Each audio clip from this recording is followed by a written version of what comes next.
Hello everyone, welcome to my YouTube channel, The Truth Hurts. I'm Andrew the Love Doctor, and I specialize in breakups with catching people creeping, lying, and cheating in relationships. Today, I'm going to be discussing red flag number 194.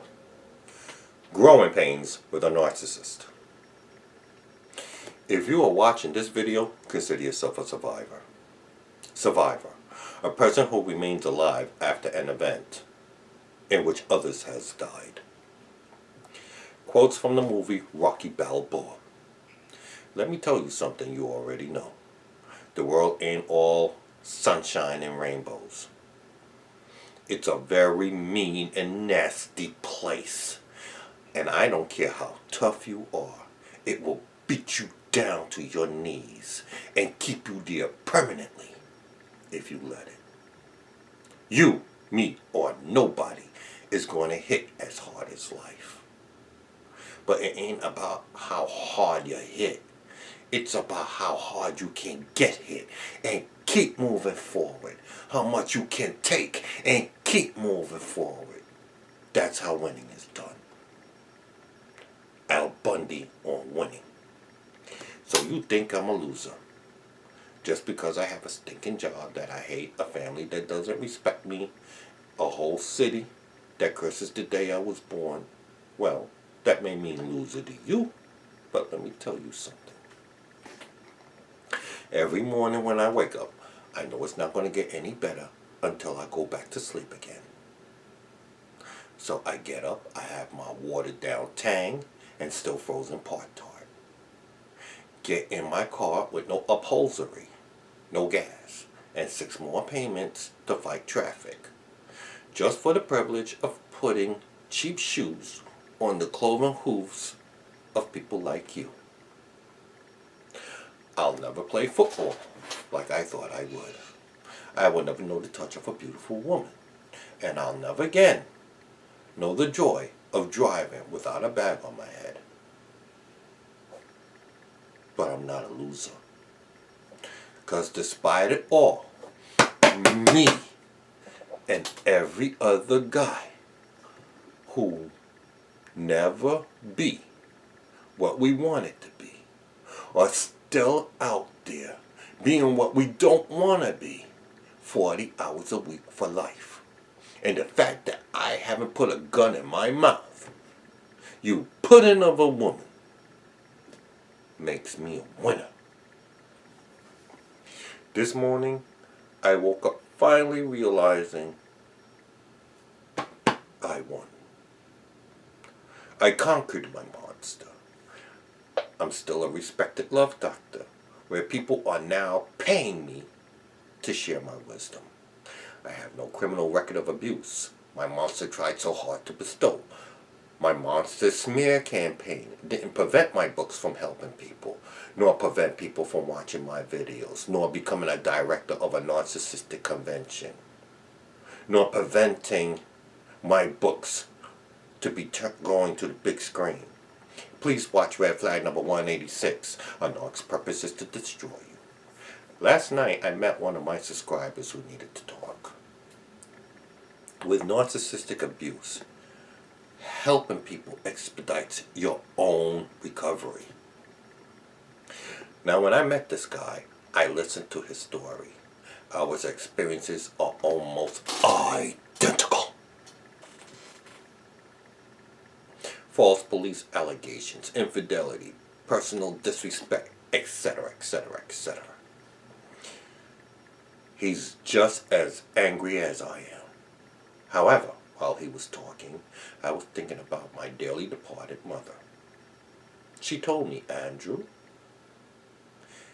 if everyone was to write their problems on a piece of paper and pin it up on a bulletin board, after you read everybody else's problems, you would snatch yours and run. This is where my slogan, RUN, comes from. I'm sorry to say this, but this guy was actually making me feel better about my own situation. Yet at the same time, I'm thinking, he got the best of his narc. But the problem with this guy is, he doesn't realize it. the things he told me to counteract his narc's actions against him with nothing but sheer brilliance, thus putting my being Loki to shame. Loki, the god of mischief, who excelled all men in the art of cunning. Loki possesses a brilliant intellect and ingenuity, which makes him an incredibly formidable opponent to anyone. While this guy is telling me his story, I'm smiling and thinking, kudos to you. Kudos to earn respect and recognition, derived from the Greek word kudos, meaning fame and or glory, used for awesomeness. I hope this guy someday realizes he won. You see, immediately after a discard, a survivor holds on too tight to the good memories. Then hindsight kicks in, and the bad times outweighs the good. Please see Red Flag 146, Hindsight of a Narcissist. Sorrow turns to anger. You see, immediately after the discard, survivors look for a way to come out on top. And the problem with survivors is they are stuck on stupid, wallowing and seething with rage. Why are you angry? Because you are suffering. People ask when enough is enough. Answer: until the bitch feels exactly the way you're feeling. Men are bitches too. A man told me that 3 years later after his discard, his narc can go through everything he went through, feeling the pain of tight handcuffs behind your back, while suffering the embarrassment of sitting behind the car with onlookers, seeing her with some dude she's deeply in love with, as he was with her, and witness her being shitted on. She can call him and tell him she realizes everything she done to them and how sorry she is. And it still wouldn't be enough. You want payback, but guess what? And I'm talking from experience. That won't satisfy your anger. After you get the maximum FU, you will still be angry. This is called suffering. You must take care of your anger in order to recover. If your narc had eased you into this mode, you may not be so angry. But they cut you off unexpectedly, which intensified the damage. This was done intentionally to further hurt you. I'm learning and practicing not to continue getting back at them. I've painfully learned when you're happy, people can't wait till you become unhappy. When you're unhappy, instead of trying to make you happy, they will abandon you. If they don't abandon you, they are telling you get over it. If you retaliate against your narc, people blame you and call you the narcissist. You can't make this shit up. A subscriber once told me on my video this week, you shouldn't have done it. Fuck you. It felt good. That is why you only talk to survivors, because only they will understand how you feel. And even they don't have a clue what happened to you. I'm talking about the real shit that disturbs you. Red flag. Never tell anyone your true problems. 20% don't care, and the other 80% are glad you have them. Run! There are things I will never discuss on this video. That's why anyone that judges you, fuck them. Prime example in my book on page 261. Once again, here we go again, this time with the narcissist. I, on the other hand, got so pathetic once that it destroyed my soul. It ate up every bit of human dignity I had left within me. I recall a night Lilith being on the phone, and I didn't want the person on the other line to hear what I was saying. So I wrote a note on a sheet of paper that said, "I love you." I stood at Lilith's bedroom door. I lifted up the note for her to see it. She read it, and with a don't care attitude said, "And?" That destroyed every bit of self-respect and self-esteem I had of myself.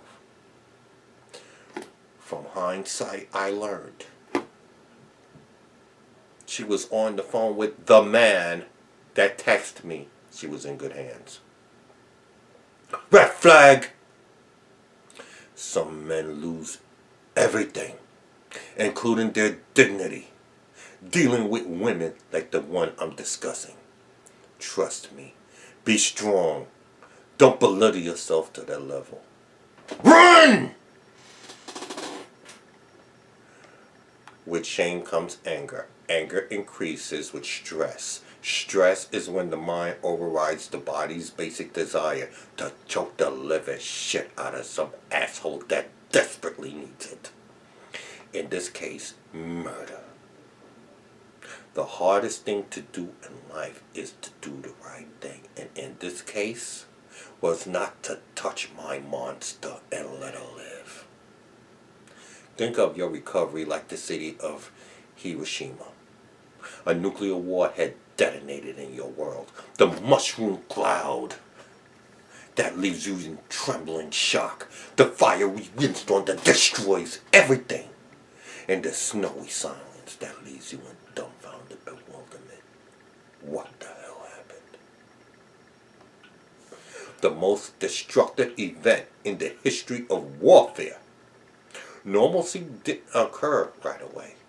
It took 61 years for that city to recover. Slowly, fitfully, but eventually, resoundingly. Hiroshima today is a pleasant, prosperous city of 1.1 million people, with everyday concerns that are mostly no different from those of any other city in the developed world.